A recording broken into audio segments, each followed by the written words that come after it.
চোরের শাস্তি লাগে গরু চোর ধরিব লাগিবই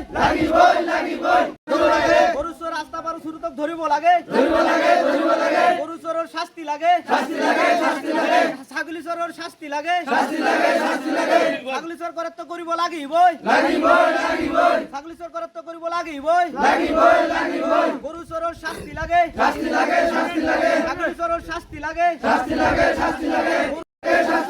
গরু চোর ধরিব লাগিবই গরু চোর ধরিব লাগিবই। আমার এই ৩-৪ দিন মান আগত আমার ডাকরা বীরবিরা গাঁৱৰ পৰা গৰু চোৰ হাতলতে ধৰা হয় আৰু জংগলৰ পৰা গাড়ী এটা উদ্ধাৰ কৰা হয়। চোৰৰ পৰা চোৰ পলাতক হৈ থাকে। চোৰৰ গাৰ্জেনে চোৰক জামিনত আনিবৰ কাৰণে 3 দিন সময় খোজে। আমি সময় দিয়াত আজিলৈ হাজিৰ নকৰাত আমি ৰাইজে আজি প্ৰেছ মিট পাতি আমি শালকোচা IC ছাৰক অৱগত কৰাব খুজিছোঁ যে আমাৰ এই চোৰৰ পৰা আমি যাতে পৰিত্ৰাণ পাওঁ আৰু সেইকাৰণে আমি ৰাইজে আজি শালকোচা গৈ আমি এটা ইজাহাৰ দাখিল কৰিম যাতে আমাৰ গৰু চোৰৰ পৰা আমাক ৰেহাই কৰে। চুৰি কৰিছে চুৰুত আৰু আস্তাপে আমি এইটো শুনা পাইছোঁ। গৃহস্থই কৈছে আমাক। কিমান গৰু আৰু ছাগলী গৰু আমাৰ বহুত হাৰাইছে, 40-50টা গৰু হাৰাইছে। ছাগলী হিচাপ নাই, এনে হাৰাই থাকে। আৰু ছাগলী 4টা আমাৰ ধৰা আছে, ইতিমধ্যে ধৰা আছে। আমি শালকোচাত জমা দিম। উদ্ধাৰ হৈছে, উদ্ধাৰ হৈছে। আমি শালকোচাত জমা দিম এতিয়া। আৰু এই উদ্ধাৰ কৰা ছাগলীসমূহ তেওঁলোকে কেনেধৰণৰ বুদ্ধি অৱলম্বন কৰে কিবা আৰু বেকডাউটত ৰচিদ কিবা আনি আমাক দেখুৱাইছে। ৰচিদবিলাকো আমি হস্তক্ষেপ কৰিছোঁ। আমি সেইবিলাকো জমা দিম। মানে এইখিনি ভুৱা ৰচিদ আমাৰ হাতত আছে। আমি এইবিলাক জমা দিম। কেনেধৰণৰ ভুৱা? তাৰমানে ডেটটো আছিল যেদিনা উদ্ধাৰ কৰা হৈছে তেতিয়া ডেট আছিল 17 তাৰিখ। সেই ডেটটো অহা নাই। 17/5 ডেট আছিল, 17/5/2024 আৰু ৰচিদৰ ডেট আমি পাইছোঁ 10/6/2024। এইটো হাতত এতিয়াও আছে। আমি আমার বিটি জামাই না যে বিটি বানাই ধর্ম বিটি বানাইছি। সকালে এসে আমাকে কইলো যে আব্বা আমার খেরে পালাটো দিয়ে দেন। 4টার টাইমে আমি না যে খেরে পালাটো দিবেন নিয়ে গেলাম।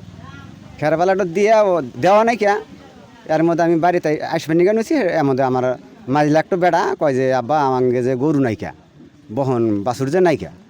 বললাম তাহলে আলুবুই অঞ্চল দিয়া মানুষের গরু বাছুর আছে, তাহলে ওই মানুষের গরু হাতে যাবেন নিগা পারে না। এরা আলুবুই অঞ্চলটা ঘুরে হেরা পাইলাম না পাওয়াত আমরা বাড়ি বিলা গেলাম। বাড়ি বিলা যাই আঙ্গের বাড়ির পাশে উত্তরে মারা টিলে ওখানে আমি গেলাম। গেলে হারে আইলি হারে আমরা 3 বাপ বেটা না মোবাইল দিয়ে উটকান নইলাম।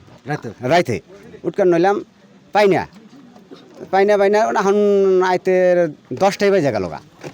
ভাবলাম যে তাহলে এখন জুবিল পাইনা তাহলে এখন বাড়ি বিলে জানাকবো। এর মধ্যেই খানিক টানে ঘুরাইছি চত্ব মারা জঙ্গল মধ্যখানে বাছুরটা বান্ধা থিয়ে দিছে।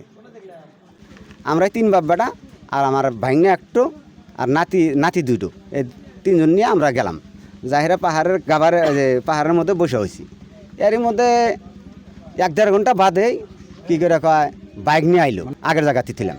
কী করে কয় বাইক নিয়ে আইসাইরা আমার দেওয়ানি কাকার ক্ষেত আছিল, এই কাকার ক্ষেত আছিল। ওই ক্ষেতের ওখানে একটা অফিস আছে, অফিসের ওখানে বাইকটা বন্ধ করলো। বাইকটা বন্ধ করে হাইরা মেলা টাইম দেখলাম বাইক না যে আর উমিহু জানা। তারপরে দেখি যে বাইক দেখি যে ঠেলানো আসতেছে। দুজন না একজন হ্যান্ডেল ধরছে আর একজন পাশে ঠেলে আনতেছে আর একজন না যে পাশে আসতেছে। আইসাইরা আঙ্গের বগলে আইসাইরা পাশের জন্য কইতেছে যে মামা গরুটা সামনে। এটুক কথা কইলে হারে ওরা দৌড় বাইরা গরুর বগলে গেল। জঙ্গলের ভিতরে বাইকটা থুইয়া হাইরা ওরা গরুর বগলে গেল। তখন না যে লাইট টাইট মারলাম যে তোমরাও আমরা চিনলাম, তোমার বাইকও চিনলাম, তোমরা কোনকার মানুষ সবের নাম কইছি। ওখানে ডাইরেক্ট নাম কইছি। নাম আস্তাব আছে, সুরুদ আছে, আর আরেকটার নাম ওটার নাম পরে আমরা পাইনি কে। হ্যাঁ, গরু চুরি করবেন নাকি আইসা যে আমরা বাইকের বগলে যে সময় আমরা কথা কইলাম সেরকম ওরা দৌড়ি বাজাইলো। সেই সময় আমরা আঙ্গের গ্রামের মানুষ ডাহাডাহি বাজাইলাম। ডাহাডাহি বাজার সব মানুষ এলো। তারপরে যে আমার ফুবাই আর আনা যে আমার গ্রামে থেকে ফোন করছিল, ফুবাই গেল যাহিরা বিত্তান্ত দোকানে দেখলো দিয়ে হাইরা আবার আমাকে আবার যে গাড়ির জন্য যে কী করে চোর ধরলাম আমাকে ওই জায়গায় থাকবার নিয়ে দেবো না, ফেরম ধুমকি যেখানে পাবো সেখানে মারবো। আমার আঙ্গের 2 বাপ বেটাক যেখানে পাবো সেখানে মারবো।